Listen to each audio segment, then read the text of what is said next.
Hey everybody, this is Kendall with BlackOvis, and I'm talking today about the Muley Freak Traverse 2.0 Bino Harness, and want to do a quick overview on some of the features and what I've liked as I've been using it this year.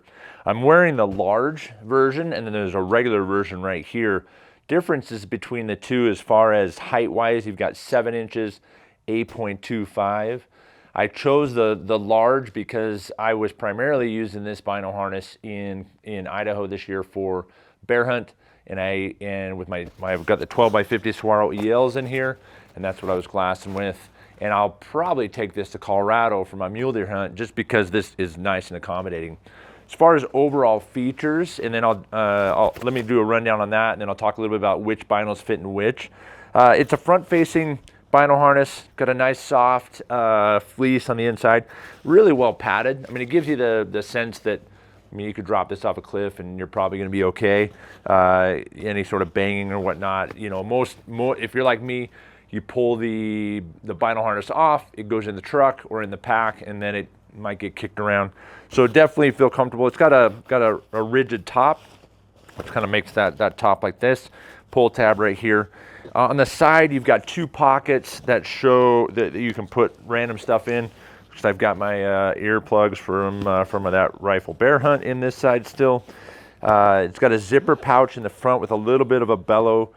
I didn't really use this particular pouch, but if you wanted to throw in like a Havalon or something small, if you're going on a stock that you needed, maybe throw in, you know, little maybe some energy chews or whatever the case may be. And on the back of each one, there's another little access pocket. You could stuff your tag in there, but I usually try to keep my tag in like a zippered pocket, and you may actually throw that right in the front of the pouch right here.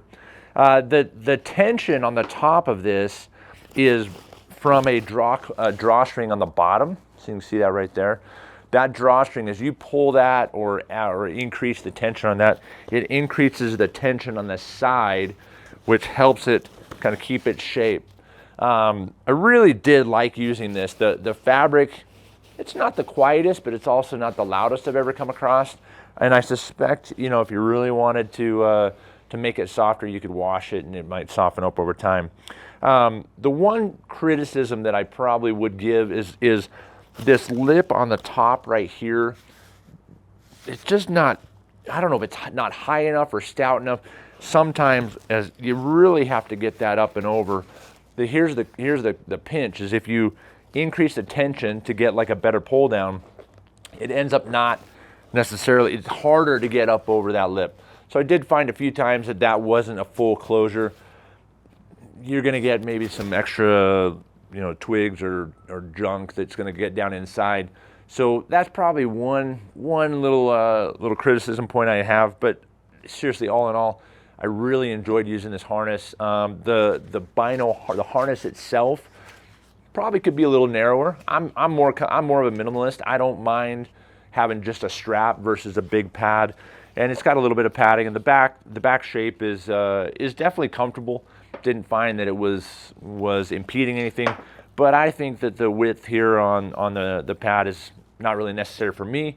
But I know a lot of guys really do like having that little bit extra width to distribute the weight as you increase the binos. Like I said before, I've got the 12x50s in here. The large comes with an extra pad, so that if you were running, for example, these are the Vortex 12x50 razors, the original generation. And with the pad, these come right to the top. So if you were looking for one harness that you wanted to run a collection of binos or like a big, like a spotting bino, like this guy, or even the UHD, this is the 10x42 UHD, which body size is a little bit bigger. You could run this, and then if you were running a smaller 10x42 like the Diamondback or the Viper, you could throw this pad in the inside and increase kind of the height so that you're not digging down into the harness to pull the binos out. So that is a pretty cool feature that comes with the large size.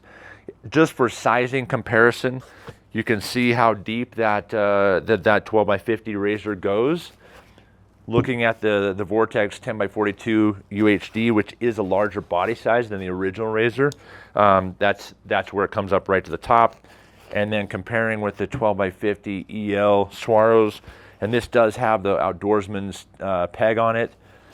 that I just never take off, and it does accommodate that very nicely with the peg. On this Vortex 12x50 razor, I do have the Vortex peg, the original one, which I still use with one of the tripod setups that I have, and it fits just fine as far as width-wise and height-wise. Inside the regular, let me swap that out.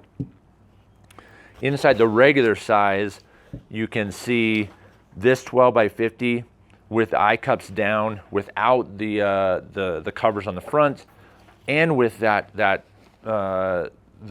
spotting scope adapter, or the tripod adapter, excuse me, comes right to the top. So that's probably the height, the top height that you'd want to do. So any other 10x42 outside of the UHD, which I'll show you what the UHD does in there.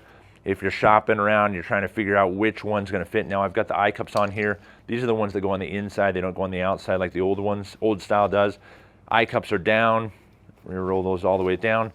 It's just, man, you could maybe make it work, but I would say it's just a hair on the small side for that tall of a bino.